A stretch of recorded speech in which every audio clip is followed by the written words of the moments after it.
তো এখন আমরা আলোচনা করব যে বৃত্তাকার গতি নিয়ে।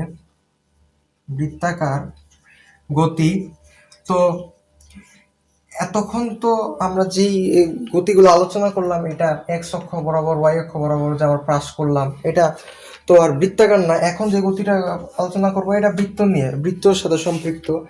এখন একটু চিন্তা করো যে একটা বৃত্ত বা একটা মাঠ বরাবর একটা বস্তু, এটা যদি কেন্দ্র হয়, কেন্দ্র থেকে এটা ব্যাসার্ধ হচ্ছে আর। তো এইখান থেকে কেন্দ্র করে একটা বস্তু এ থেকে ঘুরে তোমার এই বিতে আসলো। তো এ থেকে যে সে বিতে আসলো, সে যে একটা বেগ নিয়ে আসলো, এই যে সে তার এই বস্তুতে বেগ, এই বেগটা সবসময় তার এই যে বৃত্তের সাথে স্পর্শক বরাবর ক্রিয়া করবে। যদি আমি এই বিন্দুতে তার বেগ থাকতো, এই বেগটা তার বিন্দুতে স্পর্শক বরাবর ক্রিয়া করতো। আবার এইখানে তার যে বেগটা, এটার যে স্পর্শক, এটা এই বরাবর ক্রিয়া করতো। এইভাবে স্পর্শক বরাবর তার বেগটা ক্রিয়া করে।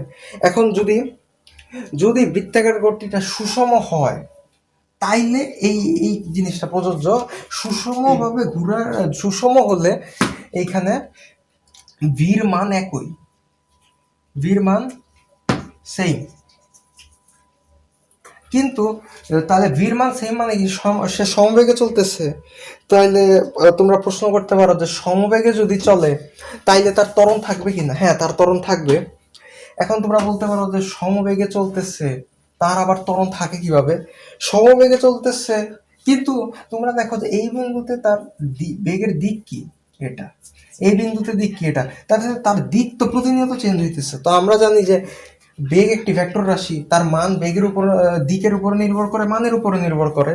তো তার যেহেতু তোমার মান সেম কিন্তু দিক চেঞ্জ হইতেছে, তার মানে তার ত্বরণ থাকবে। তো তার ত্বরণটা হয় এই যে, এইটা যদি ব্যাসার্ধ হয়, ব্যাসার্ধের ব্যাসার্ধের ব্যাসার্ধ ভেক্টরের এই কেন্দ্রের দিকে হয়। তার মানে তার এর দিকটা হয় এই কেন্দ্রের দিকে, ব্যাসার্ধ বরাবর কেন্দ্রের দিকে। আর ব্যাসার্ধ ভেক্টর সবসময় ব্যাসার্ধের বিপরীত দিকে চলে।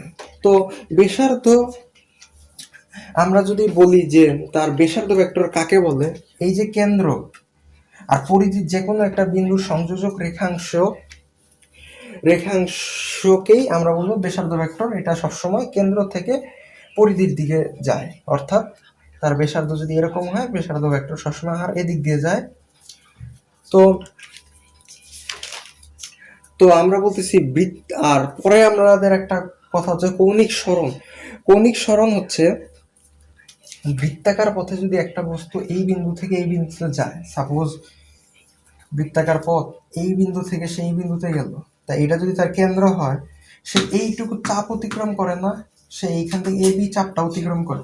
এই বি চাপটা তার কেন্দ্রে যে কোণ উৎপন্ন করে, এই যে কেন্দ্রে তার উৎপন্ন কোণ, এই যে কেন্দ্রে তার উৎপন্ন কোণ যদি থিটা হয়, এটা হচ্ছে তার কৌণিক সরণ।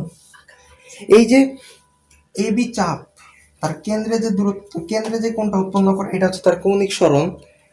তো আমরা জানি যে যে আমরা বললাম যে এই বিন্দু থেকে এই চাপটা কেন্দ্রে যে কোণ উৎপন্ন করলো, এটা তার হচ্ছে থিটা বা থিটা কোণ, এটাই হচ্ছে তার কৌণিক সরণ। তো আমরা এই চাপ, কোণ, ব্যাসার্ধের মধ্যে একটা সম্পর্ক জানি যে ম্যাথে আমরা সবাই জানি s equal to r theta. R কি, আর হচ্ছে তার ব্যাসার্ধ, এস হচ্ছে তার চাপ। এখন আমরা বলতেছি যে বৃত্তের সমান চাপ, বৃত্তের ব্যাসার্ধের সমান চাপ বৃত্তে যে কোণ উৎপন্ন করে তাকে আমরা বলি 1 রেডিয়ান। তার মানে হচ্ছে এস আর আর যদি সমান হয়, তাহলে যে থিটাটা তুমি পাবা সেটা হচ্ছে তোমার 1 রেডিয়ান। তো 1 রেডিয়ান সমান কি? 1 রেডিয়ান সমান আমরা সবাই জানি যে পাই/180, পাই/180 ডিগ্রি। কারণ 180 ডিগ্রি সমান আমরা জানি যে পাই রেডিয়ান।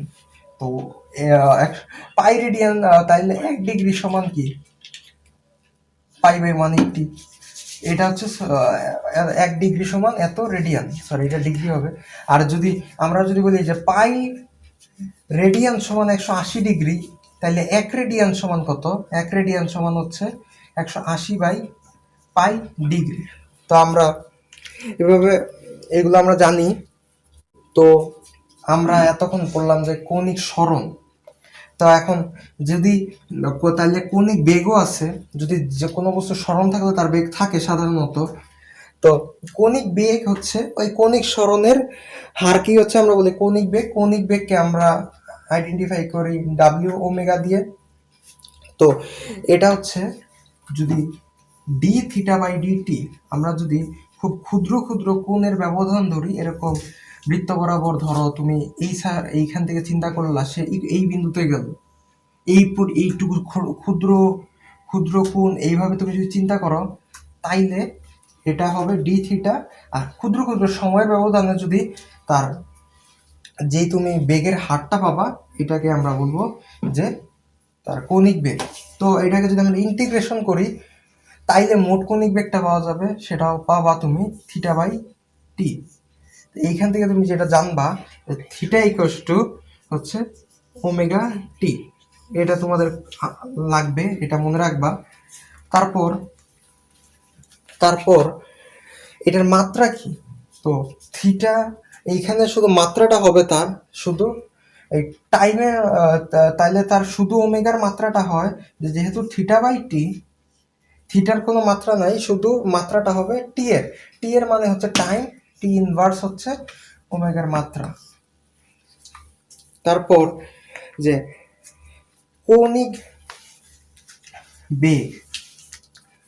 কৌণিক বেগ পর্যায়কালের মধ্যবর্তী একটা সম্পর্ক আছে। কৌণিক বেগের সাথে পর্যায়কালের একটা সম্পর্ক। তোমার যদি একটা বস্তু এইভাবে ঘুরে এই বিন্দু থেকে ঘুরে আসলো, আবার আসছে এই বিন্দুতে যদি পৌঁছায়, সে যদি, তাহলে তার কৌণিক সরণটা তুমি কি দেখো? কৌণিক সরণটা দেখো যে সে এইখান থেকে যাত্রা শুরু করলো, ঘুরে সে কতটুকু অতিক্রম করলো? 2π বা 360 ডিগ্রি। আমরা এখানে 2π লিখি, তাহলে টি সময় সে যদি অতিক্রম করে 2π দূরত্ব, একক সময় কি দূরত্ব অতিক্রম করে? 2π বাই টি। একক সময় তার অতিক্রান্ত দূরত্বটাকে আমরা বলি তার কৌণিক বেগ। তার মানে ওমেগা সমান সমান হচ্ছে 2π বাই টি। তারপর এখন এইখানে তো সে 2π অতিক্রম করছে, মানে ঘূর্ণন দিছে কয়টা? একটা। এখন সে যদি n সংখ্যক ঘূর্ণন দিত, তাইলে কি হইতো? শুধু একটা n গুণ দিতে হইতো, যতটা ঘূর্ণন ততটা n গুণ দিলেই তোমার ওমেগার মানটা পাওয়া যায়। তো দেখো, যেহেতু লিখছি আমি ওমেগা সমান হচ্ছে 2π বাই টি, তার মানে হচ্ছে কি 2π ইন্টু 1/t। তো 1/t সমান কি আমরা জানি? এটা হচ্ছে কম্পাঙ্ক। তার মানে লেখা যায় ওমেগা সমান হচ্ছে 2πf, এটাও লেখা যায়।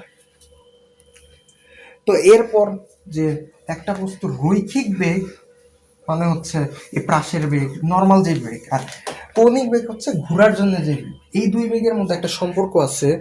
এই দুই বেগের মধ্যে সম্পর্ক ধরো এই সেম জিনিস, যে একটা বস্তু যদি এই পুরা পথটা ঘুরে, তাহলে সে রৈখিক যে দূরত্বটা অতিক্রম করে, দূরত্বটা তার কি 2π আর পথটা অতিক্রম করলো, তাইলে তার বেগটা হবে 2π আর ডিভাইডেড বাই কি টি, একক সময় যে সারফেসটা অতিক্রম করলো। কিন্তু কৌণিক বেগ আমরা আগেই পড়ছি যে কৌণিক সরণ 2π ডিভাইডেড বাই টি।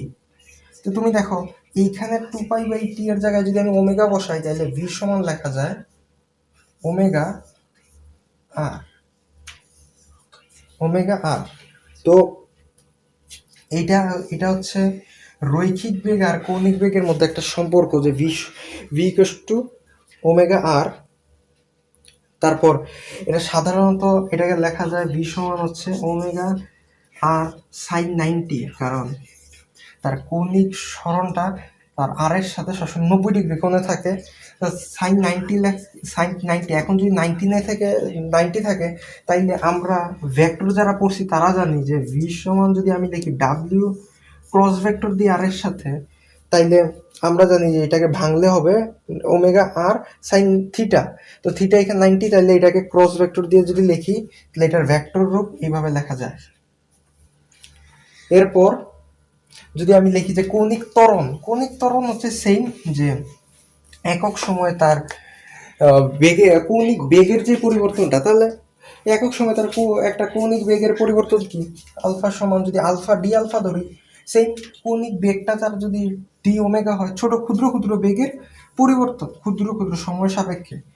তাইলে এইখান থেকে আমরা যখন এটাকে করব, যে ইন্টিগ্রেশন যদি করি, তাহলে মোট ত্বরণটা পাবো, কণিক ত্বরণটা, তখন তুমি পাবা ওমেগা বাই টি।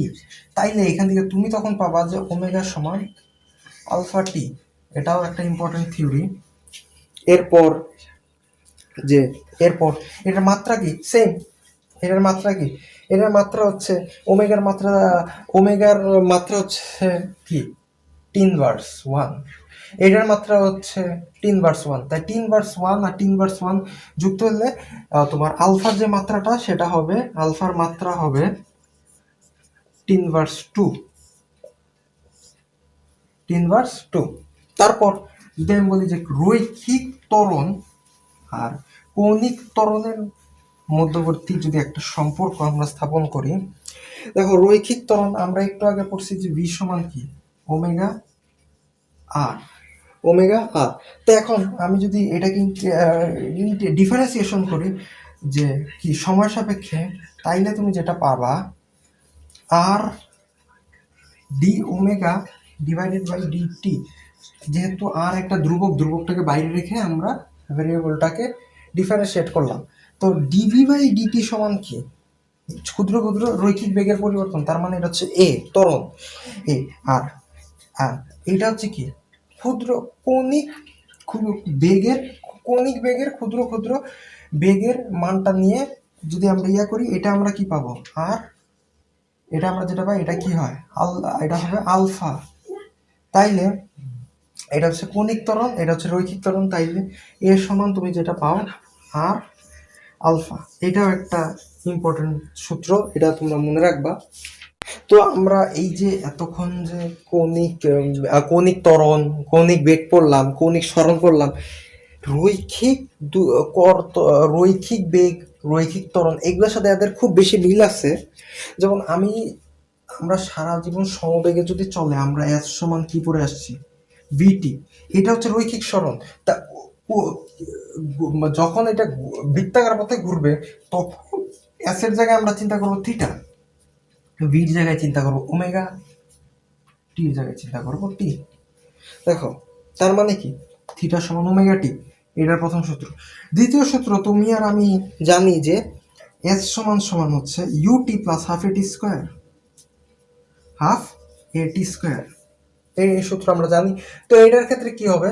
থিটা সমান ওমেগাকে আমরা এখানে বলবো, ইউর মানটাকে আমরা বলবো ওমেগা নট, শুরুরটা ওমেগা টি প্লাস হাফ, এর জায়গায় বলবো কি? Alpha t square.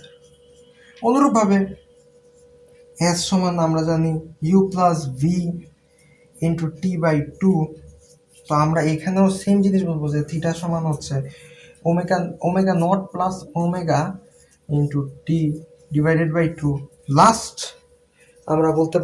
আমরা বলি যে ভি স্কোয়ার সমান ইউ স্কোয়ার প্লাস 2as। এইখানেও সেম জিনিস তুমি বলবা যে ভির জায়গায় বলবো ওমেগা স্কোয়ার সমান হচ্ছে omega not square plus 2αs। অর্থাৎ একদম সেম সূত্র। এইখানে যেই তুমি থিটা, এইখানে এস বসাও, ওইখানে থিটা ধরবা, মানে সব জিনিস তোমার কি এটার সাথে ওইটা মিল আছে, এক্সট্রা কিছুই নাই। তো আমরা এই চ্যাপ্টারের পুরো লাস্ট দিকে চলে আসছি। এই চ্যাপ্টারের থিওরির আর আহামরি কিছু নেই। একটা জিনিস আছে কেন্দ্রমুখী ত্বরণ। কেন্দ্রমুখী ত্বরণ জিনিসটা কি? একটা বস্তু যখন এই পাশে ঘুরে, তার দেখো একটা বস্তু যখন এই পাশে ঘুরে, তার বেগ তো সর্বদা এদিকে থাকে, তা বেগ বরাবর তার একটা ত্বরণ থাকবেই। তো ওইটা হচ্ছে তার কি? কৌণিক ত্বরণ। কিন্তু এই জিনিসটা তো সবসময় স্পর্শক বরাবর ক্রিয়া করে। তো যেহেতু তার স্পর্শক বরাবর ক্রিয়া করে, তাইলে কি সে কি স্পর্শক বরাবর ক্রিয়া করার ফলে সে তো সোজা চলে যাওয়ার কথা, অথবা এই বিন্দুতে ক্রিয়া করলে তার বেগটা এদিকে চায়, তাহলে সে কি বস্তুটা তো ত্বরণ নিয়ে এই পাশে চলে আসার কথা, এই পাশে চলে আসার। কিন্তু বস্তুটা কেন বৃত্তাকার পথেই ঘুরতেছে? অবশ্যই সে ঘুরবে, কারণ এইখানে যখন তার বেগটা এদিকে যায়, এই দিক দিয়ে তারে একটা জিনিস টানে, অবশ্যই তার এই পাশে একটা জিনিস টানে। এই জিনিসটা টানার ফলেই কি সে এই পাশে আসতেছে। এই যে এই পাশে তার একটা জিনিস টানতেছে, এইটাকে আমরা বলি কেন্দ্রমুখী ত্বরণ। এই কেন্দ্রমুখী ত্বরণটা তাকে কেন্দ্রের দিকে টানে, যেটা ব্যাসার্ধ ভেক্টরের বিপরীতে ক্রিয়া করে। সবসময় কেন্দ্রের দিকে টানে। এই কারণে বস্তুটা এই সোজা দিক দিয়ে এদিকে তার যদি কৌণিক ত্বরণের ডাব্লিউ হয়, এটা যদি এপি হয়, তা দেখো এই বিন্দুটা এদিকে না যেয়ে এদিক দিয়ে যায়। এবং দেখো এটা কিন্তু এই যে এপিটা এটার সাপেক্ষে কিন্তু 90 ডিগ্রি, এটার সাপেক্ষে সবসময় 90 ডিগ্রি থাকে। আর 90 ডিগ্রি থাকলে আমরা জানি কাজ হয় না। কাজ কেন হয় না এটা তোমাদের আমরা কাজ ক্ষমতা শক্তি চ্যাপ্টারে দেখাবো ইনশাল্লাহ। তো এইভাবে তারা কাজ করে। এখন আমরা যদি এটাকে কেন্দ্রমুখী ত্বরণ বলি, এপি সমান তুমি পাবা ভি স্কোয়ার ডিভাইডেড বাই আর, এবং এপি রে যদি ভেক্টর আকারে লেখো তাইলে তুমি পাবা minus v square divided by r. এখন আমরা এটা করব না, এটার সূত্র প্রতিপাদন এই কারণে করতেছি না, কারণ এটার সূত্র প্রতিপাদন করা হয়েছে ক্যালকুলাসের সাহায্যে। আর তোমরা আপাতত ফার্স্ট ইয়ারের যারা স্টুডেন্ট আছো তারা ক্যালকুলাস এখন বোঝা খুবই টাফ, কারণ ক্যালকুলাস হচ্ছে তোমাদের ম্যাথের একদম শেষ দিক দিয়ে 9-10 চ্যাপ্টারের ফার্স্ট পেপারে। তো এটা তোমরা বুঝবে না, শুধু এটা জেনে রাখো যে এপি সমান এটার মানটা হবে ভি স্কোয়ার বাই আর। কেন আর ভেক্টরের সময় কেন আমি মাইনাস সাইন দিছি, মাইনাস সাইন এই কারণে দেখো যে এপি এর মানটা আর এর কি বিপরীত দিকে, কারণ এপি নামতেছে কি এদিকে আর উঠতেছে কি উপরের দিকে, তার মানে তারা কি একে অপরের বিপরীত। তাই আমরা একটা বিপরীত সাইন দিয়ে দেখাই দিলাম যে এপি হচ্ছে এর বিপরীত। কিন্তু মানটা যখন বের করবা তুমি দেখবা যে এপি সমান হচ্ছে ভি স্কোয়ার ডিভাইডেড বাই আর। তো লাস্ট যে জিনিসটা আমরা ব্যাখ্যা করব যে এইটা এদিক দিয়ে চলতেছে তার কি, তার কৌণিক ত্বরণ, এই পাশে চলতেছে তার কি কেন্দ্রমুখী ত্বরণ। এই যে স্পর্শক বরাবর যে সে চলতেছে, স্পর্শক বরাবর তার একটা ত্বরণ থাকে, ওটাকে আমরা বলি স্পর্শী ত্বরণ। স্পর্শী ত্বরণটা যদি আমি লিখি যে এ কে, যদি এ কে দিয়ে প্রকাশ করি আমি, তাইলে এটা হচ্ছে এই ত্বরণের বর্গের যোগফলের বর্গমূলের সমান, যে এ কে সমান হচ্ছে এ ডাব্লিউ স্কোয়ার প্লাস এপি স্কোয়ার। এটা তো ভেক্টরের সূত্রে তোমরা পড়ছো, এটা একটু মনে রাখবা। তো আপাতত এটাই আমাদের থিওরি। চলো আমরা কিছু ম্যাথ করি। তো পরবর্তী ক্লাসে আমরা কিছু ম্যাথ করব।